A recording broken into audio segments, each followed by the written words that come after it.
Today on CityCast Denver, the price of eggs is driving Denverites to great lengths. Colorado's population hit a big inflection point, and you won't believe the kinds of things your neighbors wanted to put on their license plates. We're digging into all the local stories that mattered this week with a great returning guest, plus a big announcement about the mayor's race. Today is Friday, January 27th, 2023. I'm Paul Caroli, and this is CityCast Denver.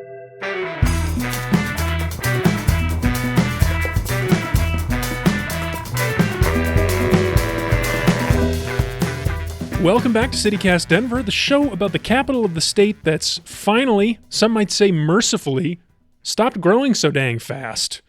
That's right, according to the Denver Post this week, Colorado hasn't added this few people since 1990. Our host, Bree Davies, is here. Bree, what do you think about that? I have nothing to say about that. Nothing to say about the population growth slowing. I feel like that's such a huge change. Such a hot button issue that like old Denver versus new Denver, you just don't talk about it. If you want to be friends with people, you don't talk about population growth. Really? Like Okay. to me, it doesn't matter. It's great. Whatever. Will it make our housing market easier to get into? Maybe. I don't know. Maybe. I don't know how it impacts us, but I would just prefer to stay on the side of whoever wants to be here. That's great. I don't know what that means population wise. Yeah. Well, the state demographer said that the housing market is one of the reasons why people might have stopped moving here so quickly. That makes sense. Yeah. Because at one point it was like, oh, Denver's housing market is way more affordable than other places, but it's just gotten to the point where like it's not as affordable. So if you're coming from somewhere with a bigger market, you know what I mean? It's not competitive. As huge a change. Yeah, like my brother lives in Oakland, and I was like, oh, we're kind of matching Oakland in some ways, which was really interesting in terms of price stuff. So that makes sense. Yeah. I get it. Yeah. I like thinking about this kind of data, these like big changes, what they mean. Yeah, I'm more curious in like the birth rate stuff, but they don't talk a ton about that. So I think that's another story. Anyway, we might talk about that more. But we have to get into the show because we have a big announcement here at the top. We teased this yesterday. Bree, the mayor's race. Do you want to talk about this? Well, I just want to acknowledge that I know politically active folks, a lot of folks that listen to this show are in the thick of this already. We have been thinking about it for months, honestly. Mm-hmm. And I think the struggle we've had is how do we cover this massive ballot that we're going to be facing equitably and in a way that I think serves voters. There was like 30 candidates declared at one point. Like, what do you do with that? Well, I think I said on Twitter, I was like 17 candidates, which is what we ended up with on the ballot. Feels manageable when you're coming off of 30, but 17 is still a lot. So so how do you be fair? That's our challenge. How do you be fair? How do you give one person the same amount of time as the other person? Should we set some kind of threshold, like a fundraising totals? No. Are there exactly? Do we say these people are worthy of more attention? These people aren't.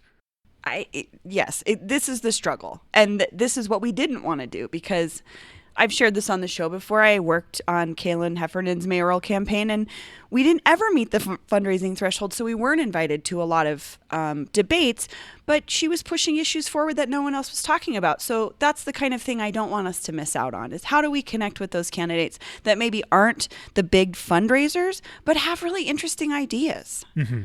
So you want to talk about our approach, Paul? Well, yeah, I'm really excited about it. I'm so happy with what we came to here.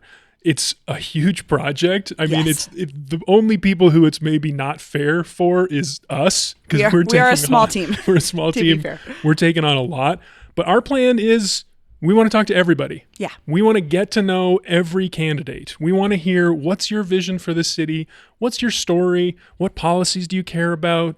What problems do you see? What are your potential solutions? We want to know everybody.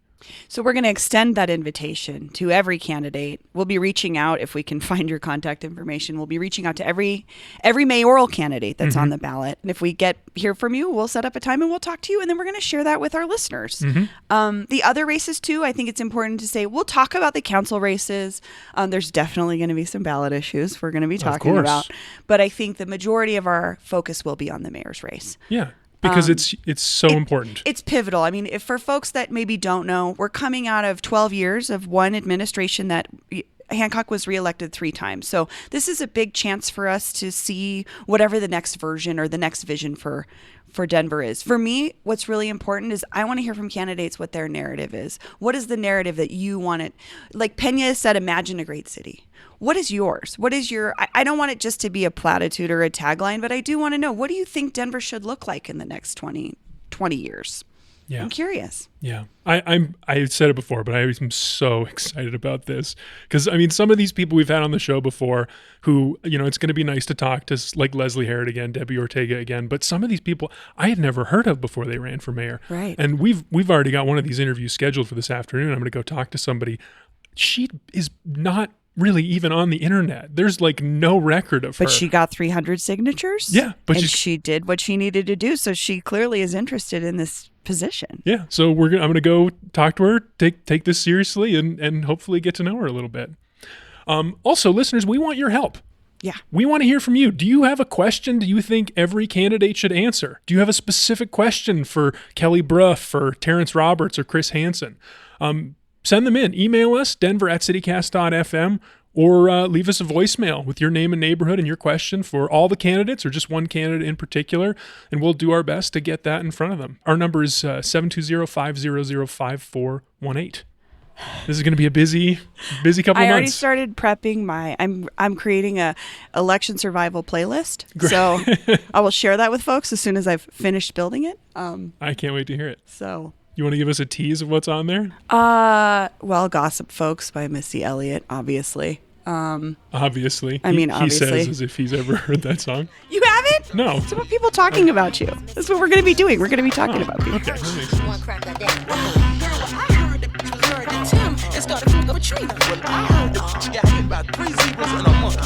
sense.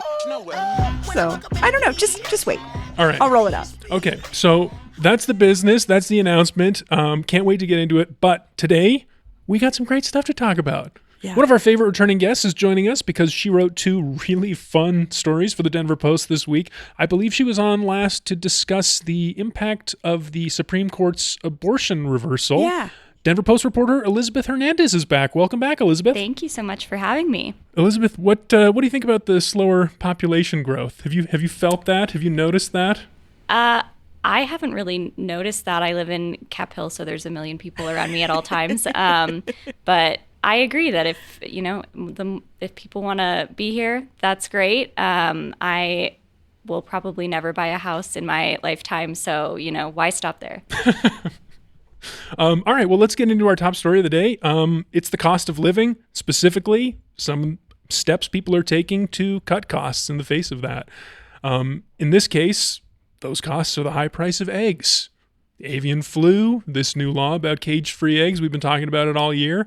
Those 2 things have combined. Now I paid $6 for a dozen last weekend. Insanity.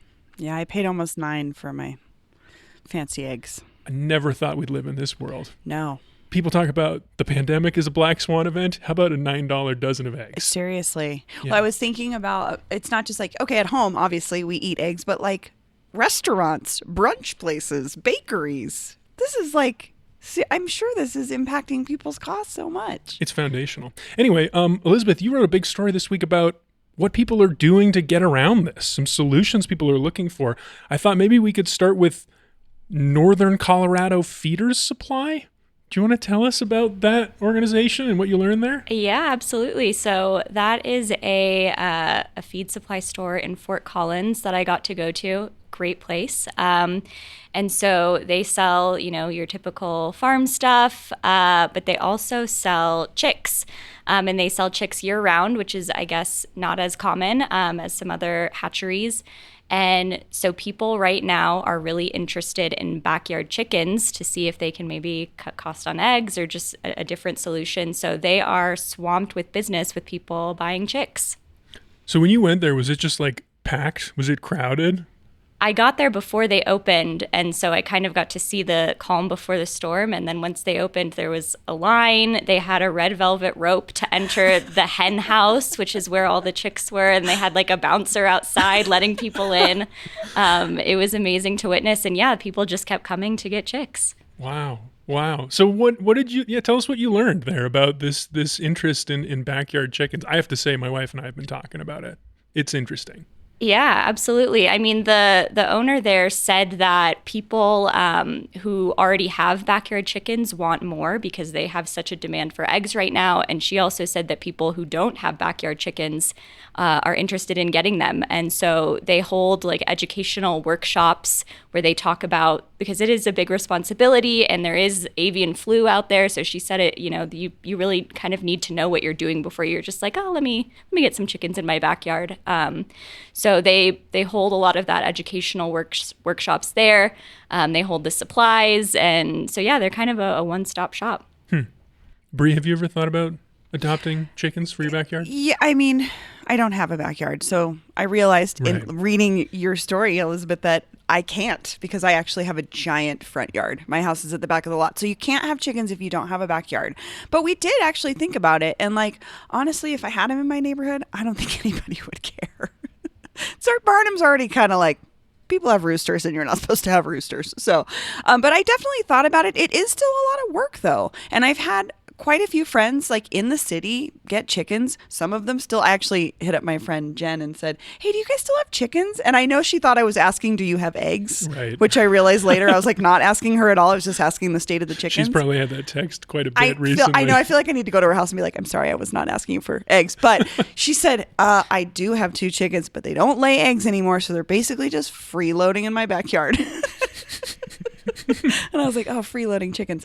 But yeah, it seems like an interesting prospect. But I have to say, after reading your story, Elizabeth, I was like, people need to realize this is work. This is not just like cleaning the litter box. You know what I mean? Right. Yeah. And I think that's especially true with the avian flu. Like that's why part of the reason why there is this scarcity in the first place. And it is a really kind of serious thing. So yeah, absolutely. Because you have to have like a certain type of place for them to live. You know, they need the right environment and it needs to be a certain amount of feet away from the other residences that are, your neighbors or whatever. So it's not just like, oh, we went and bought a chicken and now she's laying eggs for us.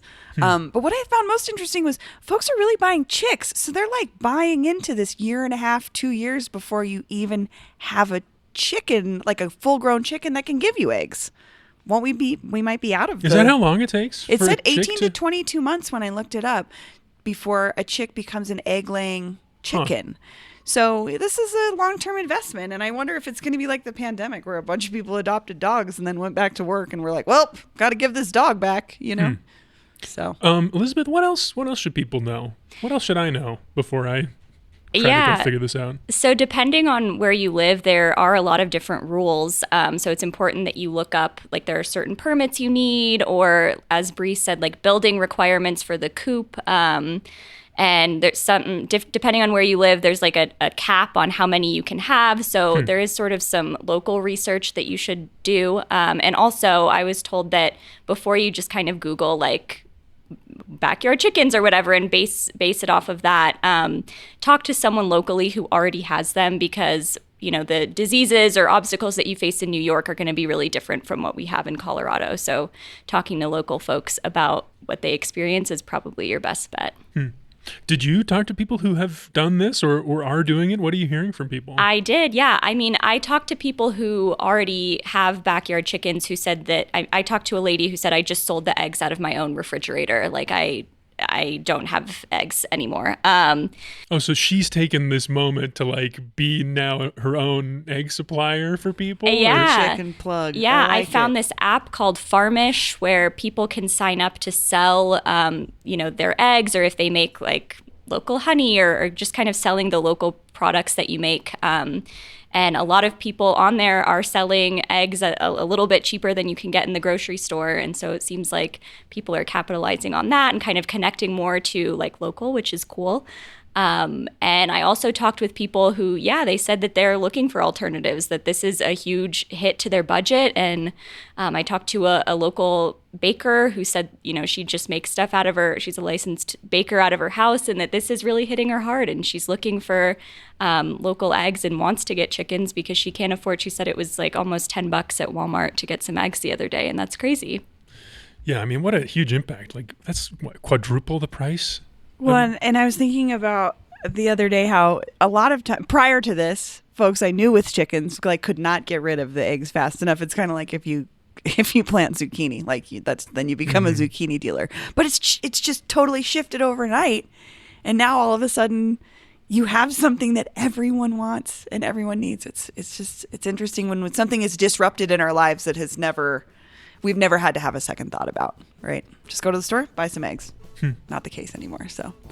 Must have been kind of fun to be one of those people who have already had the chicken coop in your yard to live through this. Yes.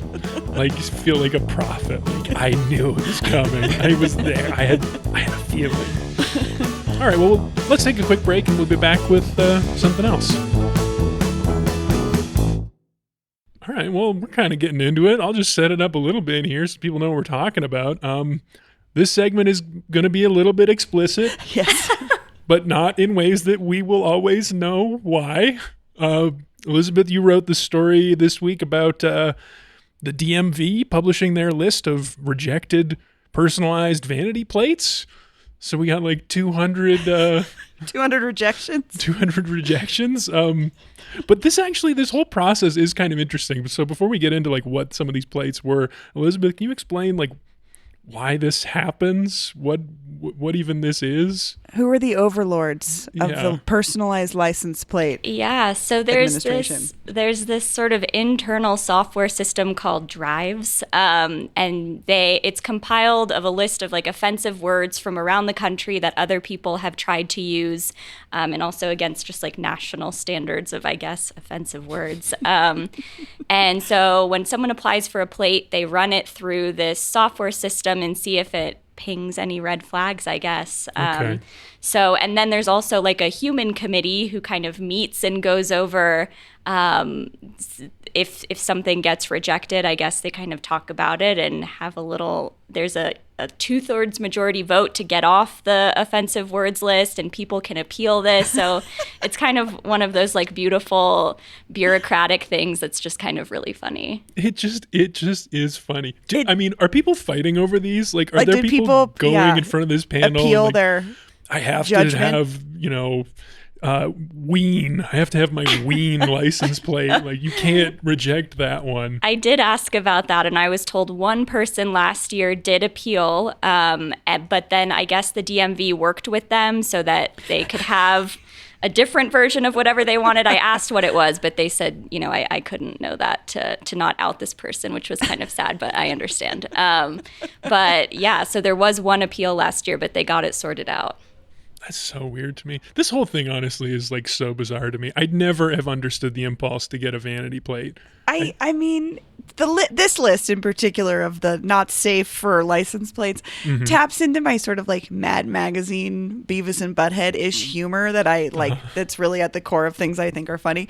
So I think it's amazing that people have put forth like Tite or Anus Tart, a new start if you're a Arrested Development fan. But yeah, I agree. I kind of am with you, Paul. I've never really thought that hard about like, this is really what I want to convey to the world through my license plate. Yeah, I don't have that impulse. Like, this is not a place I want to express myself or like make a political statement, which was one of them that I thought was really weird. And this is also like, I'm probably taking this too seriously, but someone they got this rejected. I already said this was going to be explicit. Someone wrote, "Fuck Biden," and this was rejected. I mean, the fuck part I get, but like, I don't know. Why do you think that was rejected? Is it for it being explicit or the political message? I don't know. I mean, there were a lot I feel like anything with any fuck or insinuation of, but I mean, maybe you could get away with "Go Brandon," probably. Right? I could see somebody turning this into a political issue. Like, 100%. Take away my free speech. They vetoed vote, which I thought was weird. Yeah. But, I didn't see that one. Yeah. Vote was a no. And I wonder why. I would love to know the reasoning why. Yeah, too political maybe? I don't know. Yeah. It's so bizarre. It's so weird. I asked my husband, I was like, "Greg, what would you put on a personalized license plate?" He was like, "Why would I get a personalized license plate? Like, what if I do something illegal? It's like super easy to find me. You're just like the guy with the license plate that says, like, the guy that cut me off the other day and his license plate said "Ways Out." And I was like, well, this guy's from Denver, obviously. But like, I know how to find Ways Out now because this is the guy in the giant truck that cut me off. So it does seem like kind of like a weird tell, especially if you're a bad driver. I don't know. I've noticed them on Teslas a lot too, and I will say they're annoying. There was one in here, FU OPEC, I think, or something like that. I don't remember, and I was like, that's a Tesla owner for sure, because they're always like, FU gas. And it's like, ooh, look at you. Great. Elizabeth, do you have a couple of favorites on the list? I did. I don't think I can say those right now, but it was great trying to decide which ones to get in the newspaper and which ones I could do. Oh, yeah. What you could put in the newspaper is a whole other story. Yeah, that was really fun. But one that I just thought was kind of funny was Hi Ugly. Yeah, I like that one too. Which was like not as so vulgar that I couldn't include it in the newspaper, so that was good. A lot of F boy was in there. Like, all right. Biatch was in there. So, we got some classics. You got some classics. Yeah. These are great. Yeah. And then there was a lot that were also like racist or just you're immediately like, oh, yikes.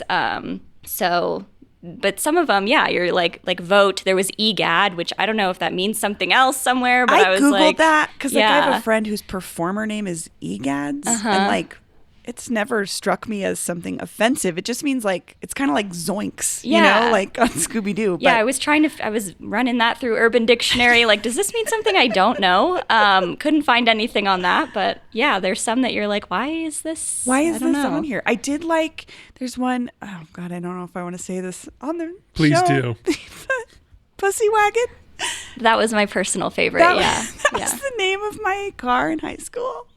I had a 70 Volkswagen bus, and on the back in reflective letters that I put there, it said Pussy Wagon. I specifically asked my editor, can I include that in the paper? And I was told that's a great question. And I did end up swapping that out of my own accord, but yeah.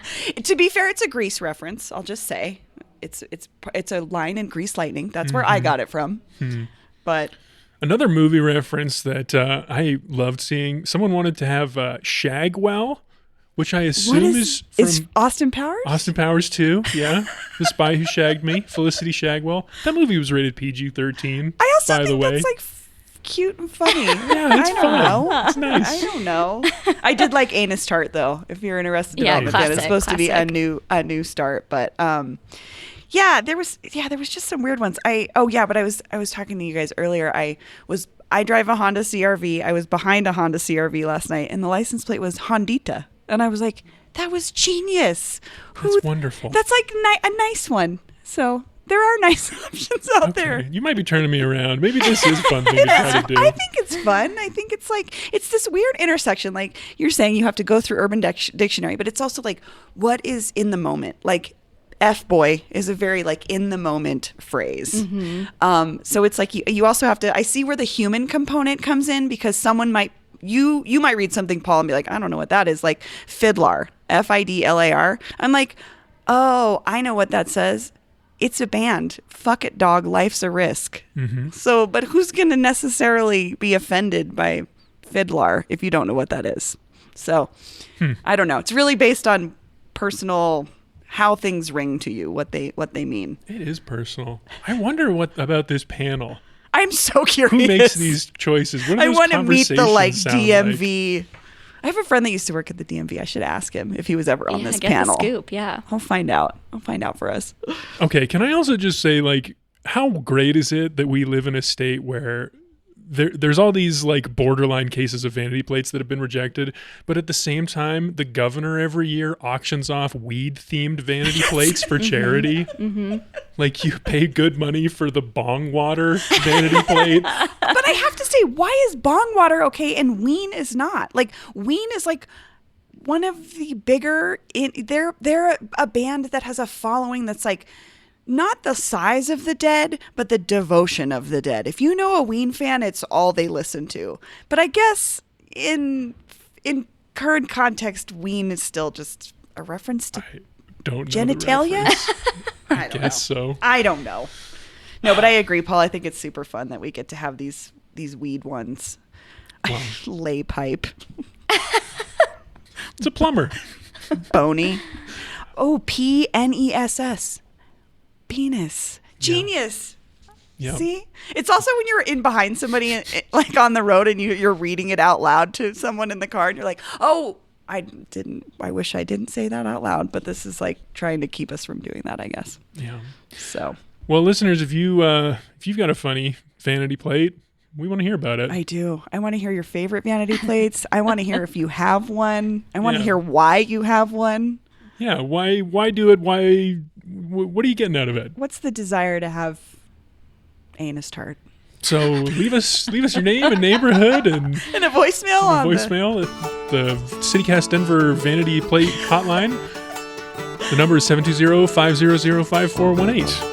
All right, so it's Friday. We got one more thing for you after another quick break. All right, it's time for the official CityCast Denver maybe for your weekend, as in maybe you'll see us there. Because as usual, there are so many cool things happening in Denver this weekend, and we have opinions. Adrian Gonzalez rounds up his best bets in our newsletter Hey Denver every week, and he's here to give us his top picks. Adrian, welcome back to the show. Good morning.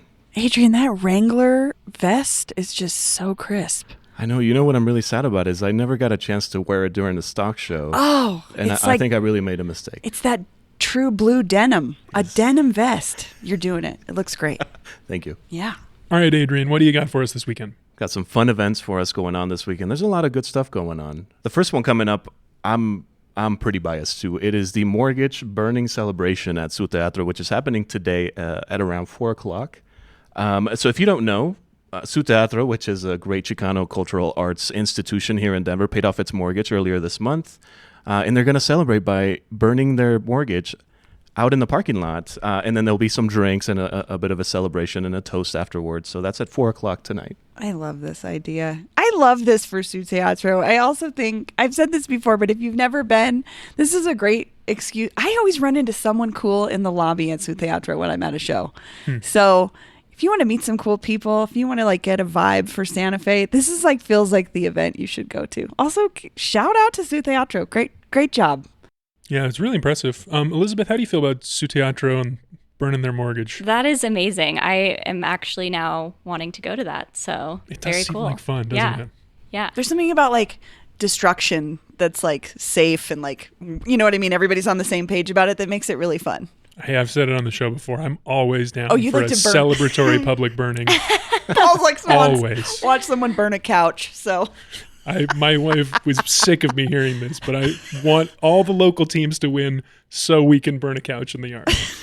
Wow. Can I introduce you to the filmmaking of Robert Eggers? There's a lot of Is he a witches. big burning couch burner? things. Oh, he did The Northman, right, this year? Yeah, that's Big right. Oscar snub, in my opinion. Ah, you really enjoyed it. I Yeah. like the visual style. I think he deserved some nominations for the effects. All right. we'll have a separate Oscars. Yeah. Yeah. We'll talk about that Show. later. Stay tuned for an Oscars show. All right, what else we got, Adrian? All right, so coming up later tonight, we have The Death of Napoleon, a play in less than 3 acts. It is at the Buntport Theater tonight. It is a Name Your Price. It starts at 7:30, and it's a kind of a comedy loosely based in historical facts. So if you're a nerd like me and you love to burn on Napoleon, this is a fun one. Buntport is also great for like absurdist humor. They are one of the most unique theater companies that I've ever seen, and they've just been doing it in Denver for so long. They always do original work. I imagine this will be a lot of fun. I think it'd be a good intro, especially if you're not necessarily a theater person. Buntport's a good starting point. Same. I feel the same way. I've always had good times at the Buntport. They're so like quirky and fun. Like if you ever think about theater as like the stiff, stodgy, like Shakespearean, like starched costumes, that's the opposite of them. They make all their own costumes. They write all their own plays. They're great. It feels like a community and you're invited. It's always good. I love it. Little comedy. So the next one coming up is for the Lego lovers. I don't know about y'all, but after stepping on them for years and years at my house, I'm scared of them. I'm a little traumatized. But this one you can go to the Stanley Marketplace. It's Saturday and Sunday. There's a group called the Colorado-Wyoming Lego User Group that's hosting a pop-up. Huh. Yeah, they're building a Lego display of a festival or carnival. Oh, cool. So they're going to build it on Saturday. You can show up. It's all day. They're going to build it Saturday. If you want to just come see it, you can also come by on Sunday. This is a free event. Can you help build it? Well, I don't think so. Okay. But you can like certainly watch show up and people. ask. I mean, these are masters at I work. know. What, are you going to jump in? I know. I was thinking, oh, this is probably not for kids because my toddler just trashes whatever you build with You should take them and record it. I would love to see that. Well, that'd be cool. It'd be interesting to watch the process. Elizabeth, you a Lego person? Are you a Lego fan? I mean, back in the day, I could get into a good Lego. I haven't in quite a while, but maybe this is my time, you know? Just jump in there. Yeah. Get Never back too in. late to Never get too into late. Legos. So it is on view through 3 p.m. on Sunday. So if you want to come see them build it, go on Saturday. If you just want to see the structure and have your kid destroy it, it'll be there through 3. Or maybe you can come destroy it at 2:59. They should have like watch them build it, but then Destroy kids it. you can go destroy it as well at the end. That would be great. But hey, that's just another public another idea. destruction idea. think Paul's really that's up getting my into his alley. We destruction don't have A whole lot of burning my and thing. destruction. All right. What else we got, Adrian? Another opportunity to destroy things, maybe. Speaking of masters at work, this is the International Snow Sculpture Championship in Breckenridge. Cool. So we have professionals from around the world that come into Breckenridge and just build a massive 40-ton structure. So they give them 40 tons of snow, and then they put them to work. So you can come watch them build. Actually, they finish their building of the structures today. So you can come through today if you're in Breckenridge, if you're nearby. But they have a viewing week, so you can come see the structures all next week through February 1st. I think they like light them and everything. Like they're like temporary pieces of art. Yeah, they're incredible. I watched the video on their website, and they are lit up with like these neon. It's very trippy. Could Wow. probably potentially destroy them too if you have a lighter on you. Well, we'll see how good their security is. I'm just kidding. Paul I'm not going to do comes that. through with a snow shovel, just No. going crazy. A flamethrower. Melt. That sounds cool. I've seen some pictures of this. I've never been to this. I Have you haven't been to this, either. Elizabeth? I have not. No, I feel like building things out of snow always like sounds really cool, and if you're really good at it, looks beautiful. But then you start, if you like are an amateur and don't know how to do it, you know, you start the snowman and you're like, this is fun, and then you're like, I'm cold and my hands are wet, and the I don't thing want I to do made's this kind of anymore. ugly. Yeah. It's kind of like baking. Yeah, You and know. you're like, all right, let's go in. But I'm sure these people are much better They than that. sound so, like true yeah, professionals. Well, that's our 4. We got the mortgage burning. We got the death of Napoleon. We got to play. We got the Lego pop-up. And then this snow sculpture championship. Where are you leaning, Bree? I mean, I'm just, I'm a Su Teatro diehard fan. I feel so energized and excited for them to do this and then to like own their part of Santa Fe. So that would be where I would be. I don't know. What do you guys think? I mean, also Buntport, you can't go wrong. Yeah, that's true. I feel like the mortgage burning is like a moment. Like that's Yeah. not going to happen again. Yeah, I agree. You'll never be able to see it again. It's one time. But I don't know. The death of Napoleon, that's interesting subject matter. You know, that I could see that being it's gonna really be hilarious. funny. They are really good. Lego pop-up snow sculpture, I'm a little less interested in, I have to say. Elizabeth, how about you? Where are you leaning? I'm for the mortgage burning. Like, what a cool moment and just like a visual representation of such a great moment. Yeah, I'm for that. It feels like a real Denver I was there. I love I was there moments. Yeah. So you can be like, I was there and this is what happened and it was so fun. And I don't know. You're right. Once in a lifetime. I think Yeah, we I should think go you're right, with Paul. It's once in a lifetime, and it's an institution of Denver, and it's a great thing that they have paid off their mortgage. That's one of the things that not a lot of other cultural organizations get to do. Yeah. So that's my pick. That's actually also when I met Lizzie years ago at an event, a little like How about that? fun. live zine event. Absolutely. Yeah. Very I cool. love that place. That's my choice. All right, well, I think that might be it. There we have it. The official CityCast Denver maybe for your weekend. Su Teatro's mortgage burning 50-year anniversary celebration. Love it. But there's way more where that came from. Adrian's got plenty more recommendations for your weekend in our newsletter, Hey Denver, which you can subscribe to right now by texting Denver to 66866. Adrian, Bree, Elizabeth, thanks for joining me. Thank you. Thank you Thanks, all. Paul.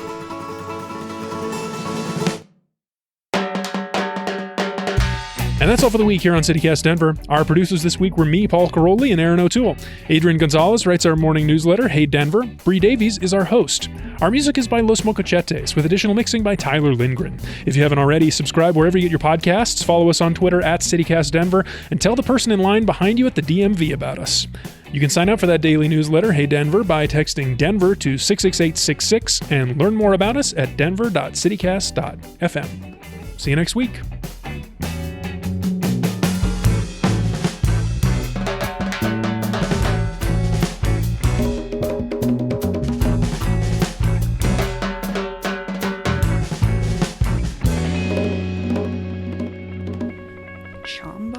See, some of these I don't want to read out loud because I'm like, they probably mean something I don't know. I do like OMW. Oh, wait. On my way. Nope, that's different than I thought it was. There was one that was like, on my way to F your B, which I liked. Snail AF. That doesn't seem bad. Oh, there's a racist one. Not going to read that.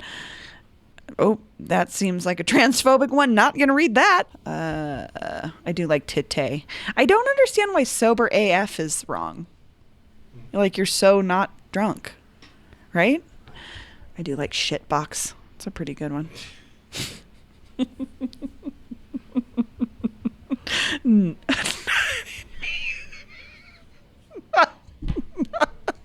Not in me. What kind of dirt? Were they all written by 13-year-old boys? Like, well, filling out my application for my personalized license plate, nut in me. For my 1999 Honda Accord. Oh my gosh. Okay.